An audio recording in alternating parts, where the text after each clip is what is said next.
नमस्कार, मैं हूं विक्रम उपाध्याय और आज आप देख रहे हैं मेरे साथ नसरुल्लाह की कहानी।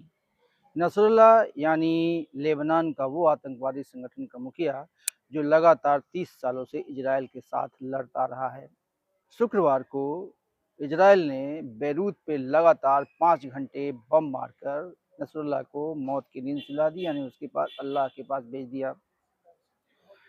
उसके बाद अब ये सवाल उठ रहा है कि क्या इजरायल और लेबनान के बीच एक नया युद्ध का मैदान बनने वाला है। सवाल इसलिए ये कि लेबनान के जो भी लड़ाके हैं, यानी यानी हिजबुल्लाह के जो भी लड़ाके हैं, वो इस समय कसम खा के बैठे हुए हैं कि इजराइल को नेस्तनाबूद करेंगे। उनका प्रण है या वो शपथ लेना चाहते हैं कि जब तक यरूशलेम यानी इजराइल की राजधानी पर वो कब्जा नहीं करते तब तक ये लड़ाई खत्म नहीं करेंगे। आपको मालूम है कि इजराइल और लेबनान यानी हिजबुल्लाह के बीच में लड़ाई ये बहुत लंबी है। ये टशन शुरू होता है 1975 में, जब लेबनान की आंतरिक राजनीति में एक उथल पुथल आती है। क्रिश्चियन, शिया और सुन्नी मुस्लिम की एक गवर्नमेंट बनती है लेबनान में, जिसमें थोड़े ही दिन समय के बाद एक कह सकते हैं कि एक सिविल वार शुरू हो जाती है।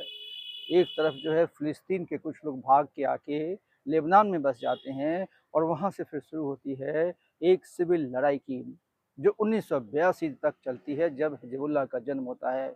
इस हिजबुल्लाह ने ये कसम खाई थी कि जब तक इजराइल का नेस्तनाबूद नहीं कर देते, अमेरिका समेत तमाम पश्चिमी देशों को यहाँ से भगा नहीं देते, तब तक वो चैन से नहीं बैठेंगे। वैसे लेबनान के हिजबुल्लाह को कहा जाता है कि ईरान का ये प्रॉक्सी टीम है, यानी ईरान की तरफ से ईरान की एक लीडरशिप को स्टैब्लिश करने के लिए हिजबुल्लाह एक आतंकवादी संगठन के रूप में काम कर रहा है। हालांकि हिजबुल्लाह की अपनी एक पॉलिटिकल पार्टी भी है, शिया लोगों की पार्टी भी है, लेकिन ये पार्टी जो है वो नाम की है। इसका मुख्य रूप से काम ये है कि इजराइल और पश्चिमी देशों के खिलाफ लड़ाई छेड़ना। इसके लड़ाकों में एक से एक खूंखार लोग हैं, कमांडर्स हैं, इनके अपने गन हैं, अपने अपने इनके इनके तमाम जो है ना मिसाइल्स हैं इनके पास, जो ईरान से इनको सप्लाई मिलती है, नहीं लगातार मिलती है। ईरान, सीरिया, लेबनान एक ऐसा मोर्चा बना रहे हैं जो चाहते हैं कि अमेरिका और इजराइल के खिलाफ डट के लड़ा जाए। लेकिन इजराइल के पास आधुनिकतम हथियार है, बड़े बड़े बेड़े हैं, उनके पास अपने युद्धपोत हैं, अपने फाइटर प्लेन हैं, और उनके पास जो इस समय दुनिया की तकनीक वो सबसे ज़्यादा है। शायद हिजबुल्लाह, ईरान, इराक, सीरिया को इससे टक्कर लेना मुश्किल काम है।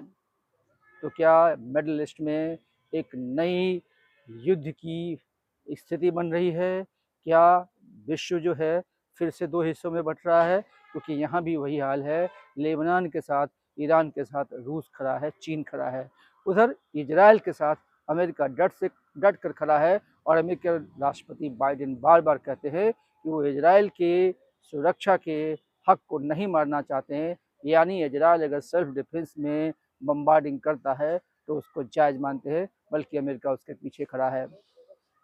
अब नसरुल्लाह की हत्या यानी नसरुल्लाह के बम से उड़ाए जाने के बाद यह सवाल खड़ा होता है, क्या लेबनान का हिजबुल्लाह उसी तरह से मजबूती से लड़ सकेगा जैसे पहले से लड़ रहा है, या वो ख़त्म हो जाएगा? इसकी ख़त्म होने की संभावना इसलिए नहीं है क्योंकि तमाम मुस्लिम देश, जिसमें 2-4 मुस्लिम छोड़ दीजिए, अरब के कुछ प्रमुख कारी देशों के प्रमुखों को छोड़ दीजिए, तो लगभग सारे मुसलमान देश उबल रहे हैं। कुछ वो देश जो लगातार उनको सीधा उनको फ़ायदा पहुंचा रहे हैं, सीधा हथियार की आपूर्ति कर रहे हैं, और कुछ मुस्लिम देश ऐसे भी हैं जो सिंपैथी रखते हैं, उनमें से पाकिस्तान भी है। हालांकि भारत के भी कुछ लोगों ने हिजबुल्लाह के प्रमुख नसरुल्लाह की हत्या का एक तरह से उन्होंने शोक मनाना शुरू किया है। महबूबा मुफ्ती ने खुद ही जो है चुनाव की रैली समाप्त कर दी है, और उन्होंने कहा है कि उनके शहादत को, यानी उनकी शहादत को वो रिकॉग्नाइज करना चाहती हैं, आदर पेश करना चाहती है। वो इसलिए वो चुनाव प्रचार से अभी 1-2 दिन दूर रहेंगी। मामला सिर्फ ये नहीं है कि इजराइल और हमास के बीच लड़ाई में ये तीसरा पक्ष जो है लेबनान का हिजबुल्लाह उतरा है, या ईरान का जो है सरकार उतरी है। सवाल ये है कि मुस्लिम ममालिक और क्या अरब और इजराइल के बीच ये लड़ाई लंबी चलेगी? अगर ये लंबी चलती है तो दुनिया एक बड़े विध्वंसक की स्थिति में जा सकती है, क्योंकि ईरान के पास न्यूक्लियर वेपन्स है, और जब सब कुछ हार जाता है तो न्यूक्लियर वेपन्स कोई भी देश चलाने में पीछे नहीं हटता है। उस स्थिति में क्या होगा, ये देश को, दुनिया को, हमको और आपको सोचना पड़ेगा।